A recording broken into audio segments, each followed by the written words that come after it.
Hi, I'm James Martinez, and this is the story of how my family's greed became their biggest downfall. They thought they were getting a failing restaurant, but they didn't realize what they were really buying, or rather, what they weren't. My father's restaurant, Casa Martinez, had been the heart of downtown Chicago for 30 years. It wasn't just a business, it was our family's legacy, built from the recipes my grandmother brought from Mexico and the dreams my father carried when he immigrated here with nothing but hope in his pockets. I grew up in that kitchen, learning every recipe, every secret, every tiny detail that made our food special. The smell of roasting chilies and fresh tortillas was the soundtrack of my childhood. But everything changed when my mother passed away, and 2 years later, my father married Diana. Diana came with two sons from her previous marriage, Marcus and Alex. From day one, they looked at Casa Martinez not as a family legacy, but as a gold mine waiting to be exploited. They saw our loyal customers, our prime location, our reputation, and they wanted it all. At first, they played nice. Diana would help at the restaurant, learning the operations while her sons took management positions. My father, still grieving and lonely, was just happy to have a full house again. I watched it all from the kitchen, where I worked as head chef, keeping my mother's recipes alive. James, honey, Diana would say, her voice sweet as syrup, but her eyes cold as ice. Don't you think it's time to modernize? These old recipes, they're so traditional. People want fusion cuisine now. But our customers didn't want fusion. They came for my grandmother's mole sauce, for the tamales that took 2 days to prepare, for the traditions that made Casa Martinez special. Our revenue proved it. We were doing better than ever. Then my father got sick. Cancer, aggressive and unforgiving. Everything happened so fast. Between hospital visits and chemotherapy sessions, Diana and her son started making changes. They hired new staff, changed suppliers, and slowly pushed me away from operational decisions. Just focus on cooking, James, Marcus would say, waving away my concerns about their expensive renovations. Leave the business to those who understand it. I had a business degree from Northwestern and had practically run the restaurant for the past 5 years, but they conveniently forgot that. One night, as I was closing up, I overheard Diana and her sons in the office. I hadn't meant to eavesdrop, but their words froze me in place. The lawyer says we can do it, Diana was saying. Robert's too sick to properly manage his assets. If we can prove the restaurant is failing, we can get emergency power of attorney and force a sale before he recovers, if he recovers. But it's not failing, Alex objected. It's making more money than ever. That's why we need to help it fail, Marcus replied with a laugh. A few health code violations, some bad reviews, a couple of convenient kitchen accidents. I felt sick to my stomach. They were planning to deliberately tank my father's life's work. But they'd made one crucial mistake. They underestimated how much I'd learned over the years. What they didn't know was that 6 months earlier, when my father first got his diagnosis, he had signed over several key aspects of the business to me. Not the building or the restaurant itself. He wanted those to stay in his name until he was gone. But he gave me something far more valuable. I spent the next few weeks watching as they executed their plan. Suddenly we had health code violations. Mysterious bad reviews appeared online. Equipment started breaking down mysteriously. Our reputation was taking hits, and I could see the stress wearing on my father. Deanna played her part perfectly, acting concerned and supportive, while suggesting that selling might be the best option. The stress isn't good for your health, darling, she'd tell my father. Let's just sell it and focus on your recovery. Finally, they made their move.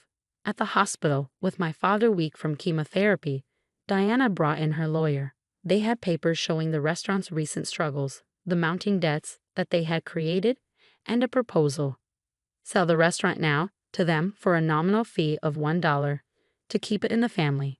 My father, tired and confused, looked at me. James, what do you think? Diana jumped in before I could answer. James understands this is for the best, don't you, James? You can still be the chef, if you prove yourself worthy of the position. I looked at my father, then at Diana's smug face, and nodded slowly. If that's what you want, Dad. The next day, we all gathered at the restaurant for the official handover. Diana had invited their friends, making it a celebration of their rescue of a failing family business. The lawyer laid out the papers as Diana practically bounced with glee. Just sign here, James, she said. pointing to the line at the bottom of the transfer document. "It's only worth $1 now anyway, thanks to your inadequate management." I signed my name with a steady hand, then looked up at their triumphant faces. "Congratulations," I said quietly. "The building and business are yours." "Finally," Marcus exclaimed. "Now we can make some real changes around here." I packed up my personal items from the office, including my mother's old recipe box. As I headed for the door, Diana called out, "Don't forget to be here early tomorrow. Just because you're not the owner anymore doesn't mean you can slack off." I turned back with a small smile. "Oh, I won't be coming in tomorrow, or ever again, actually." "What are you talking about?" Alex demanded. "You see," I said, "you just bought a building and a business name. But 6 months ago, my father transferred something else to me. I own all the recipes, every single one. They're fully copyrighted and trademarked under my personal holding company. I also own the Casa Martinez brand identity, logo, and most importantly," I paused, watching their faces, "I own all the supplier contracts and relationships personally." The color drained from Diana's face as I continued. "So congratulations on your new restaurant. I'm sure you'll do great serving whatever it is you plan to serve. It just won't be Casa Martinez food. Oh, and those suppliers you've been working with. They'll be delivering to my new location across town starting tomorrow." The silence that followed was deafening.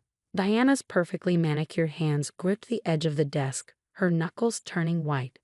"You can't do this," she whispered, her voice trembling. "Those recipes belong to the restaurant." Actually, I pulled out another set of documents from my briefcase. "They don't. Everything was legally transferred to Martinez Culinary Group, LLC, my company, months ago. Dad knew what he was doing. He might be sick, but he's far from stupid." Marcus lunged forward, grabbing my shirt. "You little snake. You planned this all along."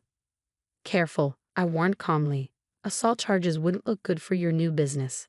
And yes, I planned this right after I overheard you plotting to deliberately tank my father's legacy." Their lawyer, Mr. Peterson, was frantically flipping through the sale documents. This is highly unusual," he stammered. "The intellectual property should have been included in the sale." "Check page 37. I suggested. "The sale clearly specifies physical assets and business name only. You really should read the fine print more carefully." Diana's face contorted with rage. "We'll sue you." "Well, sue me for what?" I interrupted. "For legally protecting my family's heritage? For stopping you from destroying what my father built?" "Go ahead." "Oh, and while you're at it, you might want to explain to the judge how you manipulated a cancer patient into selling his life's work for $1. I turned to leave, but paused at the door. "One more thing.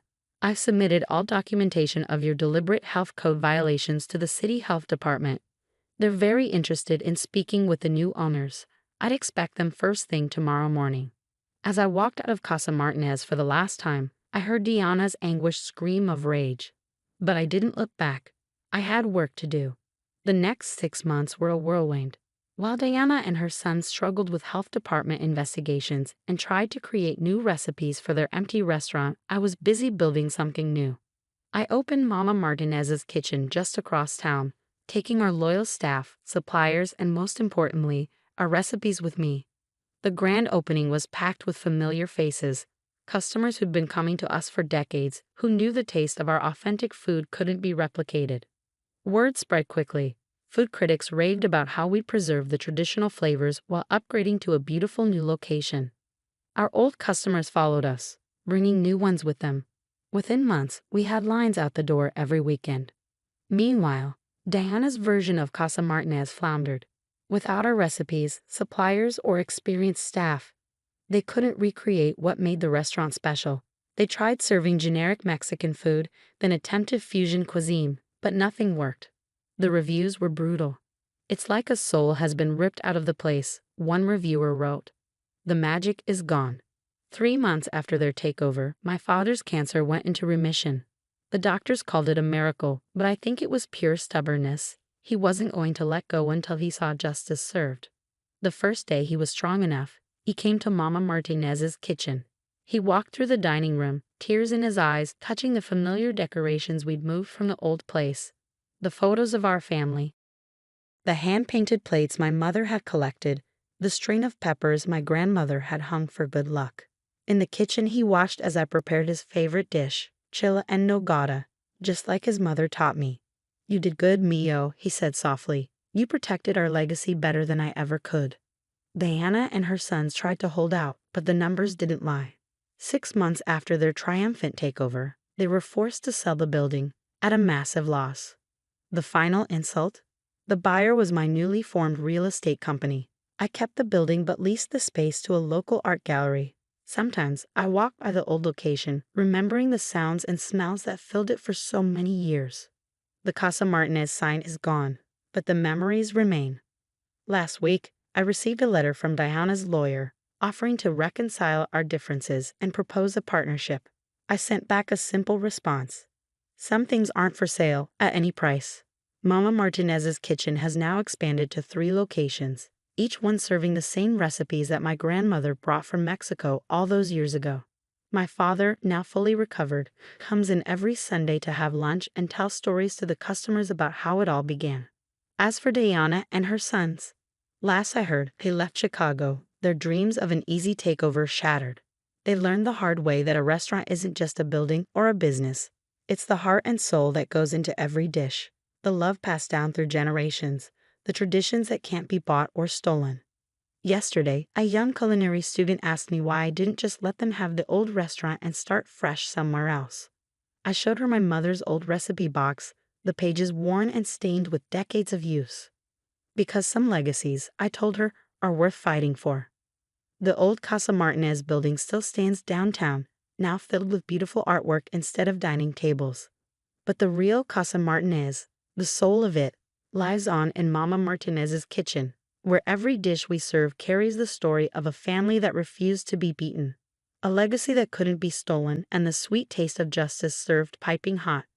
They say revenge is a dish best served cold, but in our case, it was served at exactly 165 degrees Fahrenheit, just like my grandmother's perfect enchiladas.